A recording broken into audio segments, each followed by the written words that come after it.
Alhamdulillahirrahmanirrahim, segala puja dan puji syukur kehadirat Allah Subhanahu wa taala yang sudah melimpahkan rahmat, hidayah serta taufiknya kepada kita semuanya sehingga kita bisa kembali bertemu pada mata kuliah kemitraan dan komunikasi bisnis kali ini. Dan sekarang sudah masuk ke minggu ke-6 dengan materi perencanaan wawancara.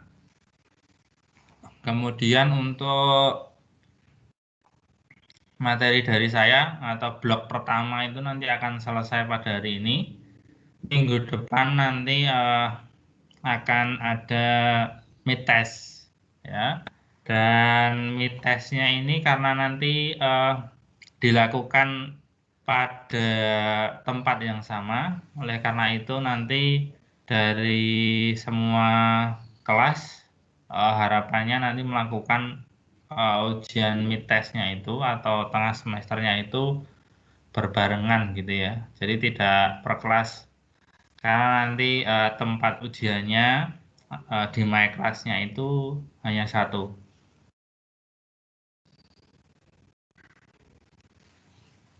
Teman-teman sekalian, untuk materi perencanaan wawancara ini diperlukan karena memang nanti teman-teman dalam praktikum selanjutnya, praktikum blok selanjutnya, yaitu dengan Pak Tris itu nanti akan ada wawancara.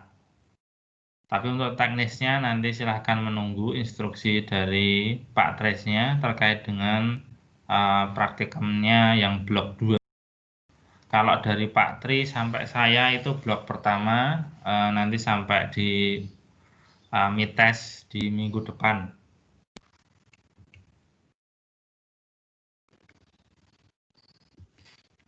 Yang pertama saya yakin teman-teman sudah sering melakukan wawancara baik dengan temannya sendiri mungkin atau dengan orang lain. Apalagi kemarin mungkin ada beberapa mata kuliah yang sudah mengharuskan teman-teman wawancara. Ada mata kuliah apa saja yang teman-teman harus wawancara kemarin di um, semester kemarin, ada mata kuliah apa?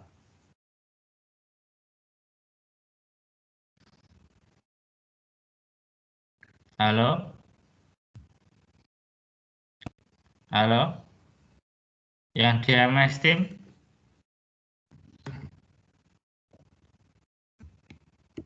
halo, pada dengar nggak? Iya, Pak. Di semester kemarin mata kuliah apa saja yang sudah ada praktek wawancara? Pemasaran. Pemasaran. Terus apa lagi? Cuma pemasaran?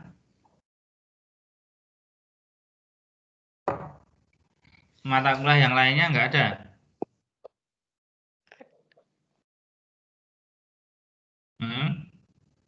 Halo, yang lainnya? Yang lainnya tidur atau gimana nih?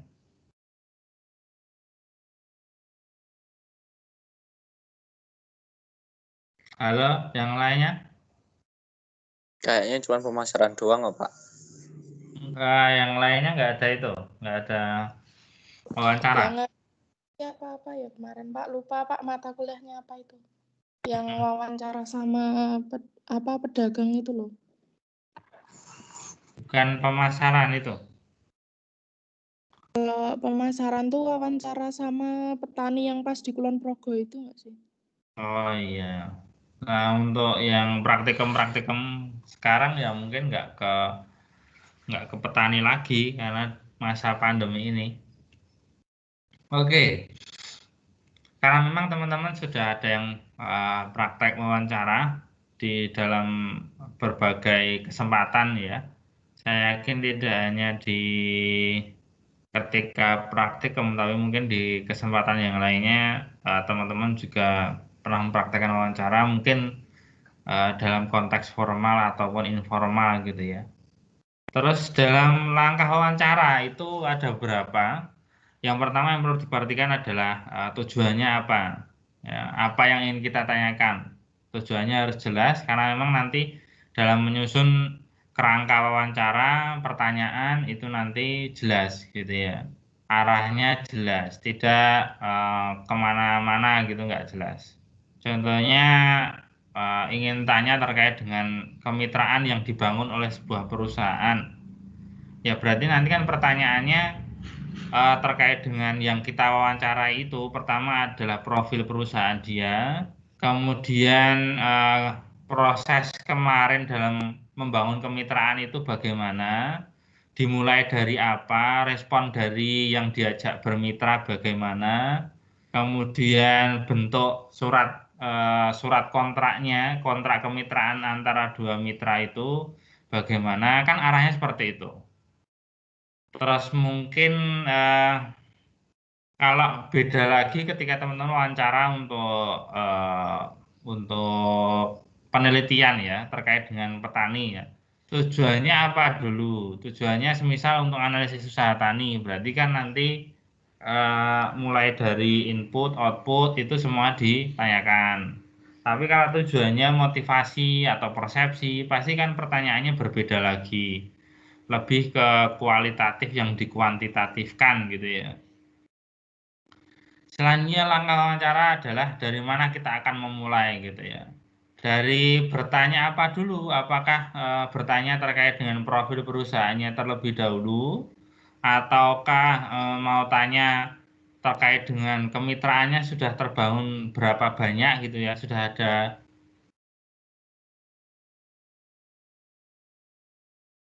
Sudah ada berapa perusahaan yang bermitra semisal. Jadi kita harus menentukan awal dari wawancara itu kita mulai dari mana. Selanjutnya adalah kapan saya bergerak. Nah, otomatis kalau teman-teman nanti mewawancara, semisal mewawancara petani gitu ya, itu kan petani itu kalau dicari pagi hari kemungkinan nggak ada. Bisanya dicari di sore hari atau habis maghrib itu biasanya ada di rumah. Nah ini kan harus di setting gitu ya, jangan asal datang ke objek yang ingin diwawancara tanpa kita melakukan analisis terlebih dahulu. Ini kemungkinan yang akan diwawancara ada nggak di rumah gitu ya. Ini yang akan diwawancara ada nggak di kantor gitu. Kemudian bagaimana saya mengakhiri itu juga penting dilakukan karena memang itu nanti akan menentukan keberlanjutan dari wawancara itu. Bisa jadi setelah wawancara kan teman-teman nanti mungkin akan mewawancara lagi. Jadi bagaimana kita bisa menyampaikan closing yang baik gitu ya, penutupan yang baik dalam proses wawancara itu, agar nanti ketika memang ya kita kalau wawancara itu tidak seperti menjual barang, kita jual barang ke seseorang terus sudah habis itu kita nggak ada kontak lagi, kita nggak perlu ngontak lagi gitu ya. Akhirnya ya barangnya mau kualitas apapun yang penting sudah kita jual ya sudah gitu ya. Kalau seperti itu kasusnya ketika kita melakukan wawancara ya nggak akan bagus hasilnya. Kita harus bisa mengantisipasi statement closing kita itu bagaimana agar nanti ketika memang kita membutuhkan wawancara lagi itu masih memungkinkan. Jangan sampai kita closing di mana itu mungkin menyinggung dari objek yang kita wawancarai, misal jangan sampai. Kalau kita lihat dari sisi arti, wawancara itu adalah percakapan berdasarkan maksud. Ya ada maksud di sana gitu ya. Nggak mungkin wawancara itu dilakukan tanpa ada tujuan yang jelas. Pastinya ada tujuan yang jelas gitu ya. Ingin bertanya tentang apa, agar memang sebelum pergi wawancara itu juga nanti bisa disiapkan. Pengertian yang lainnya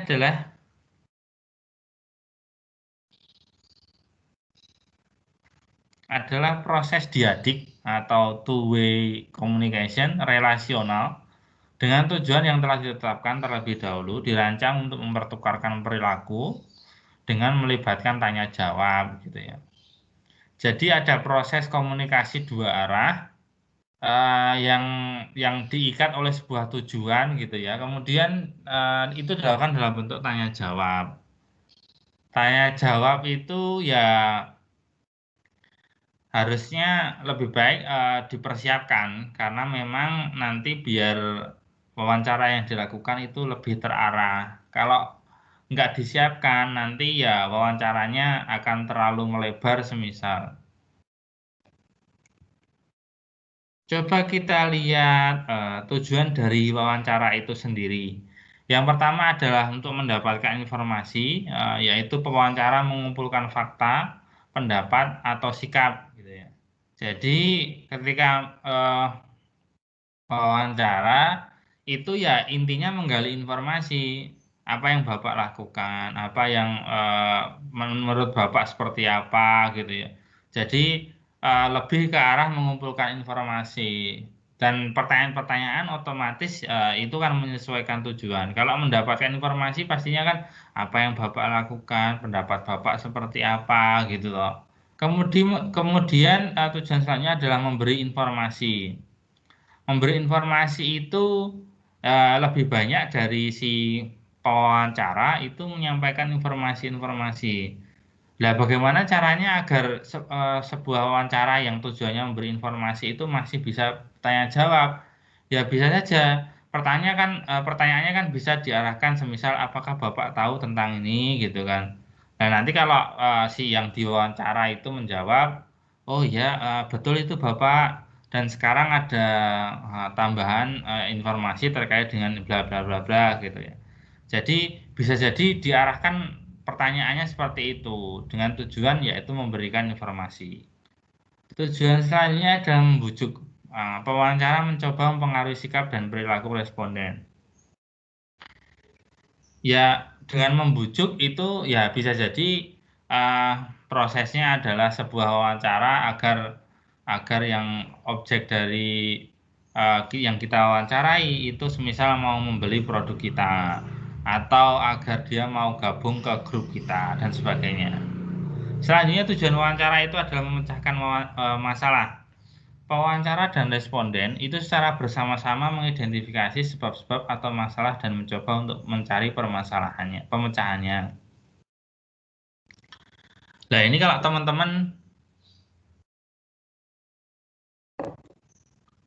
teman-teman ikut mata kuliahnya Pak In yang problem teknik konseling, itu ya akan mempelajari hal-hal seperti ini juga. Jadi bagaimana kita ya kalau kita lihat dari hal umum biasanya terjadi ya di psikolog gitu ya atau mungkin konsultan baik itu konsultan apa saja gitu biasanya proses wawancara yang dilakukan itu untuk memecahkan masalah gitu. Selanjutnya adalah tujuan wawancara selanjutnya adalah konsultasi. Responden meminta nasihat kepada wawancara mengenai masalah pribadi. Nah, yang nomor 5 ini ya mungkin bersinggungan dengan yang nomor 4. Bagaimana konsultasi ini, hasil dari konsultasi kan bisa jadi dari yang pewawancara itu menelurkan atau menghasilkan sebuah rekomendasi kepada si responden. Mirip dengan yang nomor 4. Tujuan wawancara selanjutnya adalah mencari kerja. Si pewawancara biasanya adalah si pemilik perusahaannya atau usernya atau orang yang ada dalam perusahaan tersebut. Wawancara itu dilakukan untuk menggali kemampuan dari si responden atau yang diwawancarai. Sejauh mana si responden atau yang diwawancarai itu mampu untuk melakukan kerja-kerja yang ada di perusahaan tersebut. Kemudian dilihat dari portofolionya. Dari portofolio tersebut kan nanti bisa gali lebih jauh gitu ya. Semisal si responden itu lulusan pertanian, loh kenapa dulu mengambil pertanian? Nah, dengan pertanyaan-pertanyaan seperti itu kan nanti si pemberi kerja atau si pihak perusahaan itu kan bisa menilai sejauh mana si responden atau orang yang diwawancarai itu menentukan sebuah pilihan gitu ya. Karena memang dalam perusahaan kan pastinya nanti akan banyak hal yang namanya pengambilan keputusan. Kalau pertimbangan pengambilan keputusan yang dilakukan oleh si responden atau yang diwawancara itu tidak bagus gitu ya, tidak berdasar, kan itu bisa jadi bahan pertimbangan. Loh, ini nanti kalau saya rekrut bisa jadi perusahaan saya bermasalah karena dia tidak bisa memberikan pertimbangan yang jelas misal, atau pertimbangannya kurang matang, atau pertimbangannya terlalu dangkal dan sebagainya. Tujuan wawancara selanjutnya adalah menerima keluhan. Menerima keluhan itu pewawancara mencoba meminimalkan ketidakpuasan responden. Ya, ini bisa saja ketika kita menggunakan sebuah jasa, semisal menggunakan jasa IndiHome gitu ya, atau internet dari Telkom. Ternyata kok sering mati atau terlalu lelet, kemudian kita datang ke Plaza Telkom. Di sana nanti kita akan diterima oleh customer service. Dari customer service-nya itu kan nanti pasti akan mewawancara kita gitu ya. Keluhannya seperti apa gitu ya. Apa yang terjadi, apa yang bisa dibantu. Kalau konteksnya adalah menerima klaim seperti itu, menerima keluhan, otomatis yang mewawancara atau pihak perusahaannya itu sedemikian rupa agar dia nanti meminimalisir agar klaim itu tidak menjalar, atau meminimalisir agar masa itu tidak semakin besar, atau si kliennya yang datang mengeluh itu bisa menerima kondisi tersebut gitu ya. Nah, ini konteksnya kan pasti berbeda-beda. Bagaimana kita menempatkan wawancara itu tujuannya untuk mencari kerja atau tujuannya untuk menerima keluhan, pastinya kan nanti akan berbeda. Selanjutnya adalah meninjau kinerja. Pewawancara menawarkan umpan balik mengenai kinerja responden. Ya, atasan mewawancara bawahan gitu ya. Sejauh mana kamu sudah bekerja, pekerjaan A, B, C, D, kamu hasilnya kemarin seperti apa? Kerja sama tim kamu seperti apa? Peranmu dalam kerja itu seperti apa? Kan bisa jadi wawancaranya bentuknya seperti itu. Untuk menilai kemampuan dari si responden tersebut. Tujuan selanjutnya adalah memperbaiki atau memperingatkan. Ya, tadi hasil dari meninjau kinerja bisa jadi kan atasan nanti memperbaiki atau memperingatkan gitu ya. Memperingatkan si bawahan kalau memang kinerjanya kurang bagus nanti diminta untuk memperbaiki. Kalau kinerjanya bagus ya dipuji atau diberikan reward, atau mungkin diminta untuk meningkatkan kemampuannya lagi dan sebagainya. Pagi-pagi Selanjutnya tujuan wawancara itu adalah mengukur stres. Mungkin mic-nya bisa dimatikan terlebih dahulu. Ini ada mic-nya yang belum dimatikan. Oke, mengukur stres.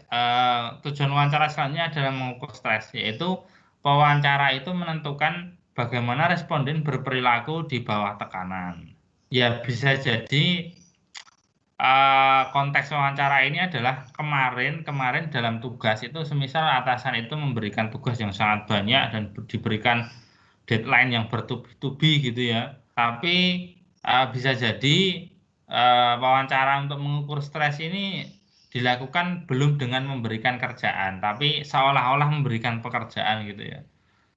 Kamu saya berikan kerjaan ini, deadline-nya seperti ini, bagaimana cara kamu mengatasinya, semisal seperti itu juga bisa jadi. Itu nanti bisa digunakan untuk mengukur stres gitu ya. Kita lanjutkan pada bentuk wawancara. Bentuk wawancara itu yang pertama ada direktif. Direktif itu di mana wawancara itu terstruktur, jadi terarah gitu ya, direktif. Terukur, terstruktur, sudah direncanakan bagaimana wawancara itu akan dilaksanakan. Kemudian dari bentuk wawancara direktif ini dibagi menjadi dua. Yang pertama adalah wawancara direktif baku, dan yang kedua adalah wawancara direktif tidak baku gitu ya. Kalau untuk baku sendiri, pewawancara berpegang teguh pada daftar pertanyaan yang sudah tersusun gitu ya. biasanya kalau teman-teman melakukan penelitian kuantitatif, biasanya menggunakan bentuk wawancara direktif baku. Jadi sudah jelas gitu ya. Semisal kita mengukur sebuah indikator, ada variabel, kemudian indikator penelitian. Di indikator itu kita mengukurnya dengan skala Likert. Jadi 1, 2, 3, 4, 5. 1 itu sangat tidak setuju, 5 itu sangat setuju.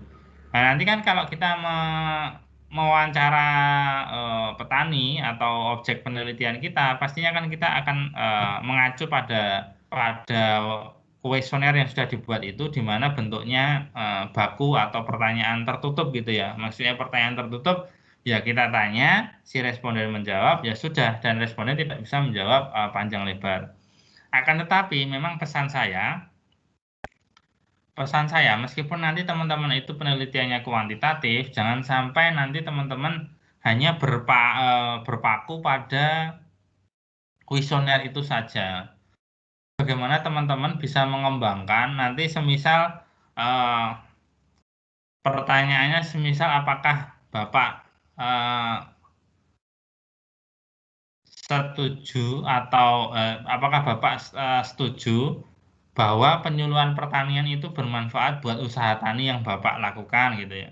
Kan nanti dengan skala Likert tadi 1 sangat tidak setuju sampai 5 itu sangat setuju. Nanti bisa jadi dia menjawab 4. Nah, kalau berpaku pada kuesioner kan sudah sampai itu saja. Tapi ketika teman-teman wawancara nanti jangan sampai hanya sebatas itu, tapi coba gali lebih dalam lagi. Alasannya seperti apa, Bapak? Terus kenapa Bapak menjawab itu semisal seperti itu? Itu nanti meskipun tidak masuk dalam analisis statistik, karena yang masuk dalam analisis statistik kan jawaban-jawaban yang sudah diskor gitu ya. Kalau yang kuantitatif, nah itu meskipun tidak masuk dalam analisis statistiknya, tapi kan itu nanti bisa menjadi bahan analisis kualitatifnya. Maksudnya semisal nanti dalam skripsi kita menjelaskan bahwasanya responden itu setuju dari level sangat tidak setuju sampai sangat setuju, dia memilih level 4 gitu ya, jawaban nomor 4, di mana responden itu setuju bahwasanya penyuluh pertanian itu bermanfaat buat usaha tani yang dilakukan.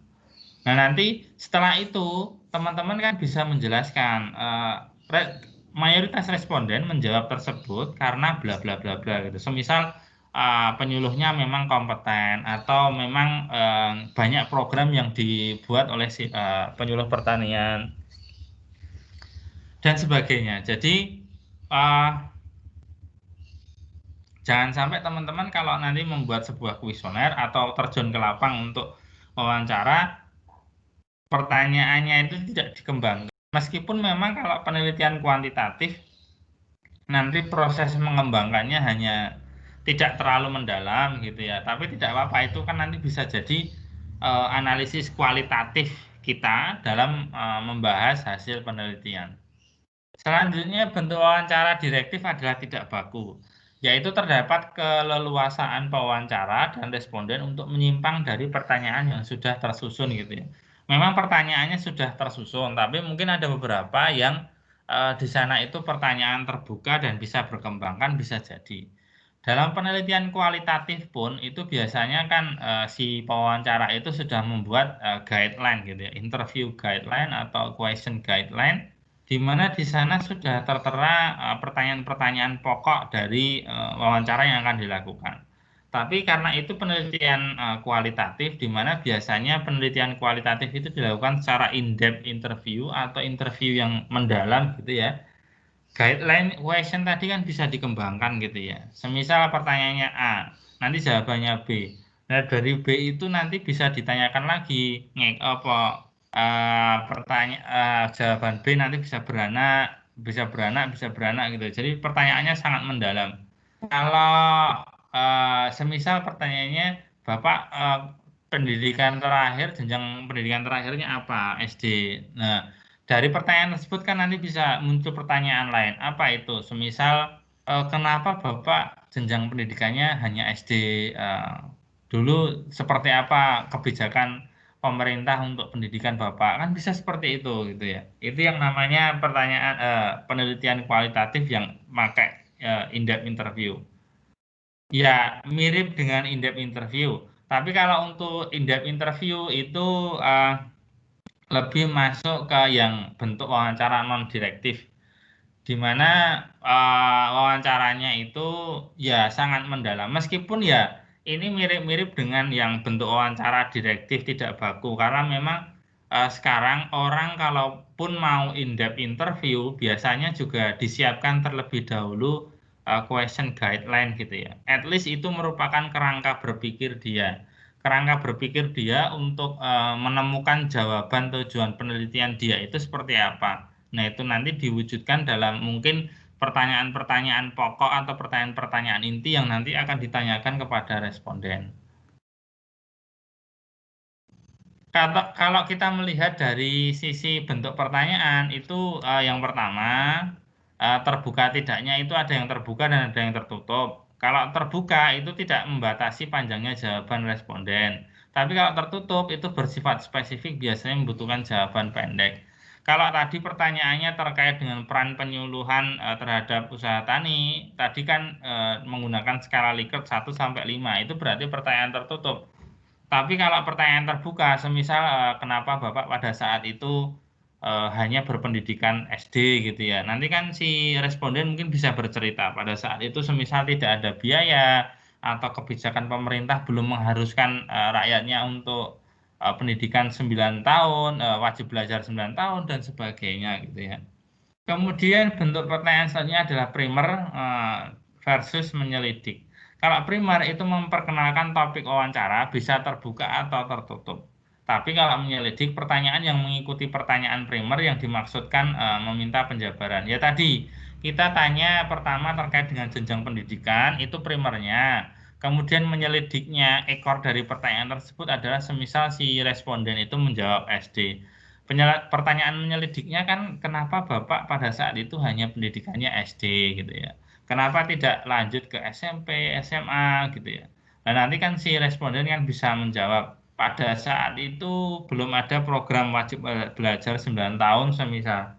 Tapi kan nanti terus pertanyaan menyelidiknya lanjut lagi. Tapi kan Bapak bisa dengan kesadaran sendiri untuk sekolah. Oh pada saat itu kami sekolah itu belum kuat bayar untuk sekolah gitu. Semisal jawabannya seperti itu. Jadi pertanyaan primernya seperti apa, kemudian setelah itu nanti akan diikuti oleh pertanyaan-pertanyaan menyelidik. Bentuk pertanyaan selanjutnya adalah menggiring dan netral.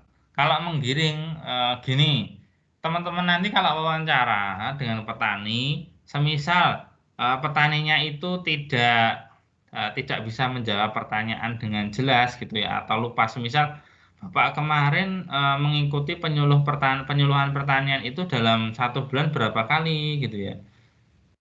Wah saya lupa ya Mas. Nah kalau seperti itu ditanya lagi jawabannya wah saya lupa ya Mas nggak ingat. Kalau seperti itu teman-teman nanti harus pinter-pinter menggiring jawaban dari atau mewawancara pertanyaannya menggiring bagaimana si responden itu agar menjawab gitu ya. Semisal kalau memang pertanyaannya berapa kali ikut penyuluh dalam sebulan dan si responden itu menjawabnya lupa. Nah, nanti kan teman-teman bisa bertanya menggiring semisal kalau 10 kali ada tidak Pak gitu ya. Oh, nggak nyampe 10 kali Mas. Nah, kalau 6 kali ada nggak Pak? Oh ya, ya mungkin 6 kali Mas. Nah, seperti itu. Jadi bagaimana kita dalam wawancara itu harus memang punya trik-trik gitu ya, agar nanti wawancaranya tidak stuck. Kemarin ada salah satu kakak tingkat kalian itu yang wawancara kepada petani berapa kali aktif dalam pertemuan kelompok. Nah, si anggota kelompok taninya itu bingung, wah saya lupa ya Pak, saya lupa ya Mas. Nah kalau dia hanya stuck di situ ya sudah toh. Terus akhirnya saya bilangin bahwasanya kalau kamu bertemu dengan responden yang tidak bisa menjawab seperti itu, kamu harus pintar-pintar membawa atau menggiring responden agar menjawab gitu ya. Dengan apa? Ya kita dengan mengira-ngira jawabannya seperti apa, kemudian menawarkan jawaban itu kepada si responden. Kalau nanti teman-teman wawancara dengan sebuah perusahaan gitu ya, dengan sebuah perusahaan untuk menanyakan kemitraannya. Nah, kemitraannya mungkin Bapak bermitra dengan perusahaan ini sudah sejak lama. Mungkin dia nanti juga lupa gitu ya. Oh, saya lupa Mas. Nah, nanti kan pertanyaan bisa bisa dibuat dengan menggiring. Semisal kalau 2 tahun ada nggak ya Pak? Oh, lebih Mas. Oh, kalau 4 tahun, oh ya mungkin kira-kira 4 tahun. Nah, bisa kan seperti itu. Jadi jangan sampai kalau teman-teman stuck, responden tidak bisa menjawab, kemudian teman-teman nggak mencoba untuk menggiring, ya nanti jadinya pada pertanyaan itu, poin pertanyaan itu nanti responden tidak akan ada jawabannya. Oke, kita selanjutnya mencoba untuk membandingkan antara pertanyaan tertutup dan terbuka. Kalau untuk pertanyaan tertutup, keunggulannya adalah akan lebih banyak topik yang dibahas. Misal tadi kan menggunakan skala Likert. Dan si responden kan tinggal menjawab skalanya berapa, nanti pertanyaan selanjutnya skalanya berapa, dan seterusnya. Dengan begitu kan waktu yang digunakan untuk wawancara atau untuk menjawab pertanyaan kan lebih singkat. Jadi nanti isi dari wawancara, isi dari pertanyaan itu bisa banyak banget gitu. Dibandingkan dengan pertanyaan terbuka, terbuka itu uh, memerlukan lebih banyak waktu kalau kelemahannya gitu ya. Kalau tertutup tadi kelemahannya sedikit informasi, menutup hal-hal yang mungkin berharga untuk diketahui pewawancara. Karena memang pertanyaan tertutup di mana responden tidak bisa menjawab secara terbuka atau bercerita terkait dengan dirinya sendiri gitu.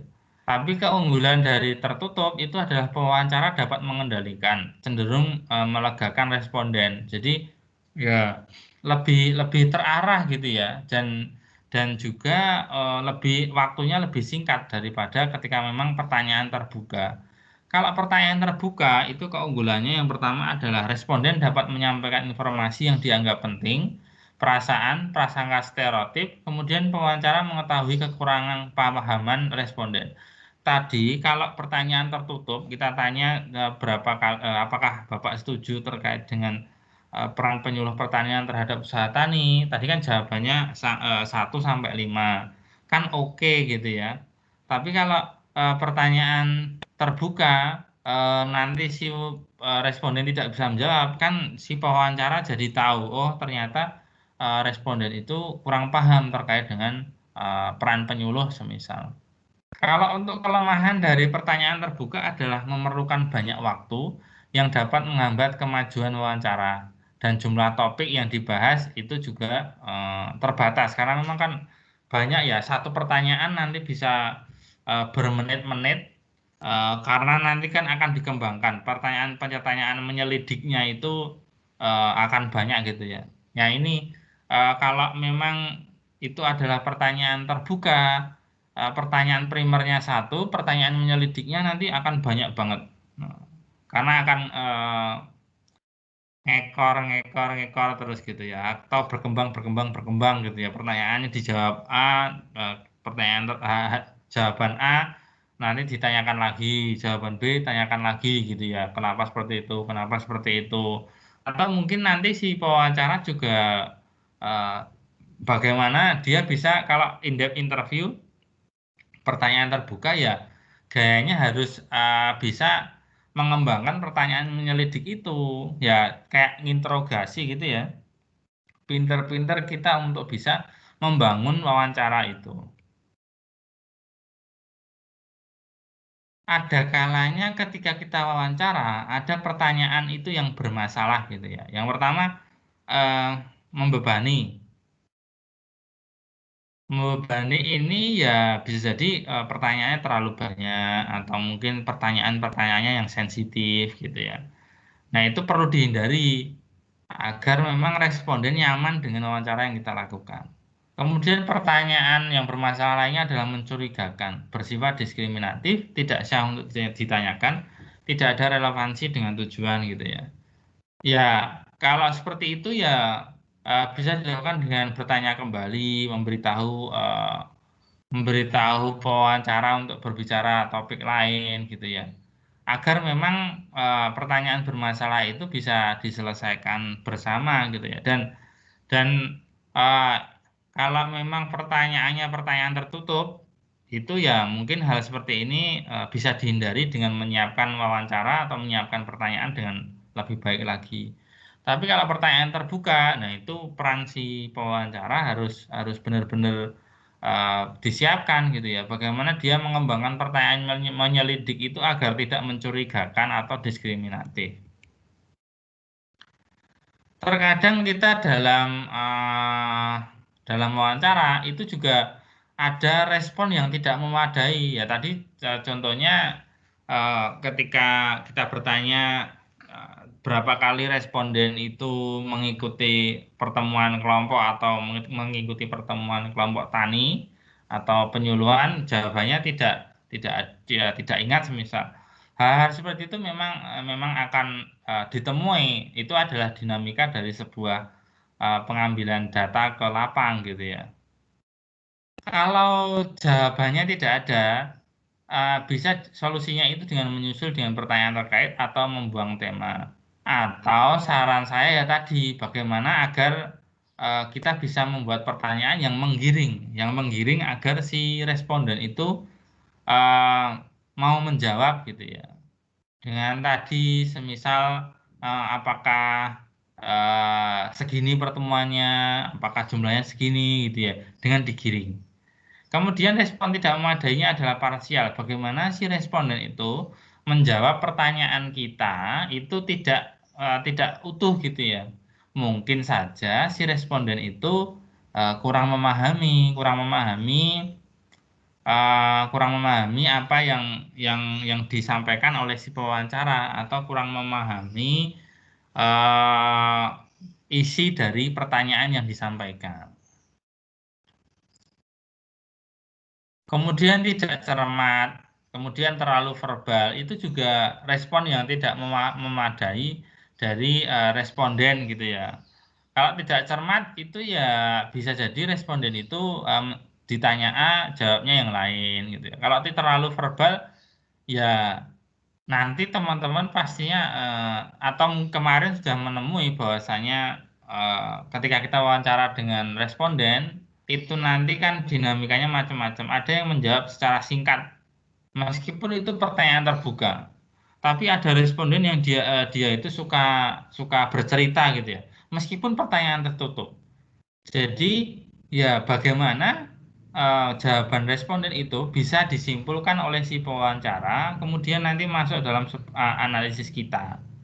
Karena memang itu adalah dinamika dalam pengambilan data. Ada yang suka bercerita gitu, apalagi yang petani-petani yang sudah berumur itu biasanya memang suka bercerita. Oke, selanjutnya kita coba lihat yang namanya struktur wawancara.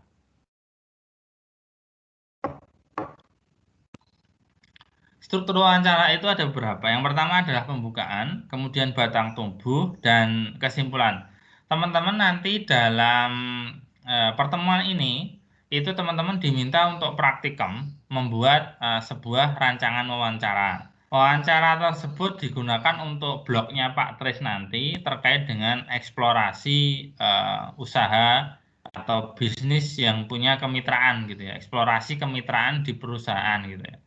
Jadi nanti wawancaranya desain atau mungkin rencana wawancaranya, rencana pertanyaannya itu nanti didesain agar memang itu arahnya ya untuk bisa mengeksplorasi sebuah perusahaan. Meskipun itu nanti pada blognya Pak Tris akan disampaikan lebih lanjut lagi, harusnya nanti dalam yang harus ditanyakan itu apa saja, nanti pastinya akan disampaikan oleh Pak Tris gitu ya. Tapi ini sebagai bekal teman-teman agar latihan dan mempersiapkan sejak dini gitu ya. Struktur wawancara yang pertama adalah pembukaan. Pada pembukaan ini teman-teman harus bisa menyampaikan tujuan wawancara. Tujuan wawancaranya apa? Semisal ke petani atau kemitraan lah ya. Terkait dengan kemitraan ya tujuannya untuk mengeksplorasi kemitraan yang ada di perusahaan tersebut atau objek-objek yang akan diwawancara. Kemudian pada pembukaan itu juga harus dilakukan yang namanya membina hubungan sehingga responden merasa aman. membina hubungan itu bagaimana ya, bahasanya harus halus, kemudian perkenalan diri gitu ya. Kemudian pertanyaan itu dibuka dengan hal-hal yang ringan gitu ya. Mungkin bercerita atau mungkin mengharap atau bertanya hal-hal ringan yang ada dalam perusahaan tersebut dan sebagainya, itu agar nanti responden merasa aman. Kemudian pembuka yang harus ada dalam pembukaan selanjutnya adalah memotivasi responden menjawab pertanyaan dan mengemukakan topik yang akan dibahas. Jadi yang tadi pertama menyampaikan tujuan, kemudian mencoba agar responden aman gitu ya, nyaman. Kemudian yang terakhir adalah bagaimana kita bisa menyampaikan, mendorong agar responden itu menjawab pertanyaan kita dengan baik gitu ya, sesuai dengan topik yang nanti akan disampaikan. Itu adalah struktur pertama dalam sebuah wawancara, yaitu pembukaan. Kemudian masuk pada batang tubuh. Batang tubuh itu ya isi dari wawancara tersebut. Harus direncanakan dengan baik, kemudian mengusahakan situasi tanpa interupsi. Jadi memang biar nanti pertanyaannya bisa berlanjut dan utuh gitu ya. Kemudian menentukan urutan pertanyaan terkait topik yang akan dibahas. Kalau menentukan urutan itu ya kita harus urut gitu ya. Kalau terkait dengan kemitraan ya bisa jadi kita menyampaikan pertama terkait dengan kemitraannya ada berapa, semisal sejak dibangun sejak kapan. Jadi hal-hal yang general dulu, baru nanti hal-hal yang detail, semisal bentuk surat kemitraannya seperti apa, dulu proses negosiasinya seperti apa dan sebagainya gitu ya. Jadi yang ringan-ringan dulu, baru masuk ke yang berat. Setelah batang tubuh itu selesai, kemudian masuk di bagian terakhir yaitu kesimpulan. Pada bagian kesimpulan ini teman-teman harus bisa mengakhiri wawancara bukan karena kekurangan waktu, tapi mencoba untuk menyampaikan wawancara bahwasanya tujuan wawancara pada saat itu sudah didapat. Jadinya teman-teman perlu mengakhiri wawancara tersebut. Mungkin kalau diperlukan, teman-teman juga bisa membuat yang namanya ringkasan atau tinjauan topik yang didiskusikan. Jadi, terima kasih Bapak. Tadi saya sudah mendapatkan informasi yang banyak terkait dengan kemitraan yang ada dalam perusahaan Bapak, di mana kemitraan tersebut sudah sejak lama dibangun dan ada beberapa perusahaan. Tapi ringkasan yang disampaikan memang kalau diusahakan ya bukan hal yang detail, jadi tidak kita membaca ulang jawaban dari si yang diwawancarai, tapi kita mencoba untuk meringkas hal yang general gitu ya, seperti yang tak sampaikan tadi. Kemudian mungkin perlu disampaikan juga tindak lanjut yang direncanakan. Kemudian ringkasan dapat dikirim ke responden juga. Kalau ringkasan yang dikirim ke responden itu bisa jadi kalau nanti teman-teman diminta untuk ke lapang gitu ya, atau mungkin secara jarak jauh untuk eksplorasi perusahaan, laporan ini bisa jadi kita kirim dalam ringkasan ini kita kirim dalam sebuah laporan. Sama halnya dengan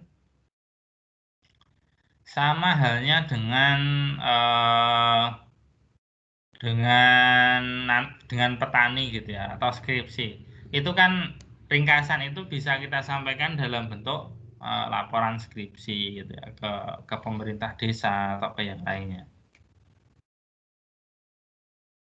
Ini adalah pertanyaan wawancara non direktif ya. Tadi kita bisa diartikan sebagai wawancara yang itu tidak diatur secara baku gitu ya. Jadi bagaimana wawancara itu mengalir begitu saja.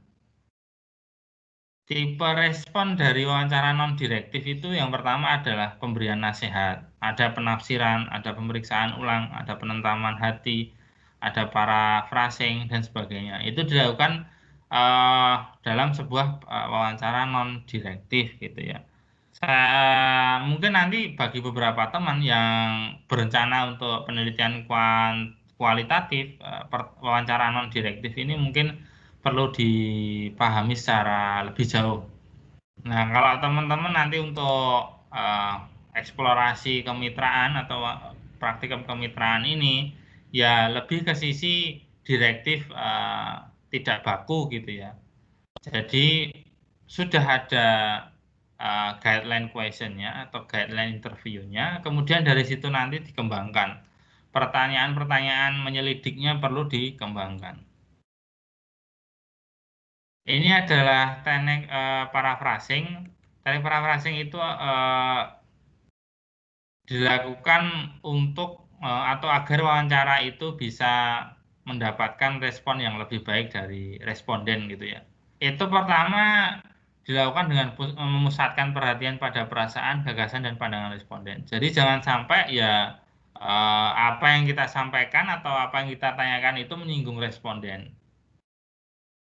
Kemudian pernyataan lebih sering digunakan daripada pertanyaan. Ya, si responden itu agar lebih nyaman. Nah, nanti tanggapannya seperti apa? Itu kan bisa jadi dijadikan sebagai jawaban gitu ya. Kemudian mendorong responden menjabarkan dan memperoleh pemahaman tentang situasi. Kemudian tunjukkan penerimaan terhadap perasaan responden sehingga menimbulkan pengungkapan lebih jauh dan kepercayaan. Nah, ini kan sebenarnya ya intinya agar bagaimana kita wawancara itu menempatkan responden pada posisi yang nyaman gitu aja. Ini adalah empati ya kita perlu melihat ya, kita perlu melihat posisi responden itu seperti apa agar memang si responden yang kita wawancara itu nyaman gitu ya. Ini adalah pedoman wawancara.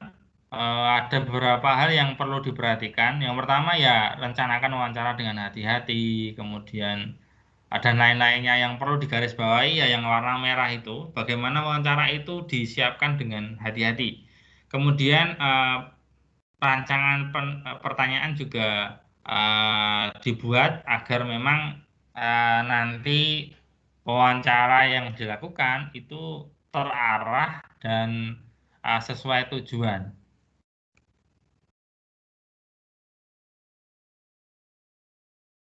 Kalau ini adalah terkait dengan tips bagaimana kita nanti dalam masuk dunia kerja, kita mungkin nanti akan dipanggil untuk wawancara. Ada beberapa hal yang perlu diperhatikan ketika kita ingin wawancara kerja. Yang pertama adalah menyiapkan dokumen. Dokumen itu jangan sampai lupa. Kalau bisa dokumen-dokumen aslinya itu dibawa, mungkin saja nanti akan ditanyakan gitu ya. Syarat-syaratnya diperhatikan kembali, yang harus dibawa itu apa saja, itu harus dibawa semuanya. Kemudian berpakaian rapi dan sopan, ya yang formal, jangan yang kasual. Ya mungkin ada beberapa orang yang berprinsip bahwasanya pakaian itu tidak menentukan, tidak mempengaruhi performa kerja. Ya oke seperti itu, tapi pada konteks-konteks tertentu kita harus bisa menghargai situasi. Kalau memang situasi itu formal, ya bagaimana kita bisa menempatkan diri dengan berpakaian formal gitu ya. Jangan sok gitu ya. Kemudian datang tepat waktu, bersikap yakin dan tenang, kemudian ketuk pintu gitu ya. Masuk itu harus ketuk pintu dengan salam. Kalau memang tidak yakin yang mewawancarai kita itu adalah muslim, bisa jadi kan nanti ketok pintu dengan selamat pagi, selamat siang, dan sebagainya. Itu yang perlu dilakukan. Kalau saya sendiri pengalaman wawancara sudah beberapa kali, ya memang hal-hal ini yang harus dilakukan agar wawancara kita bisa berjalan lebih baik lagi gitu ya. Jangan sampai kita semena-mena atau asal saja. Nah, ini juga hal penting lain dalam sebuah wawancara, itu bisa dibaca sendiri ya. Kemudian selanjutnya adalah tugas praktikum.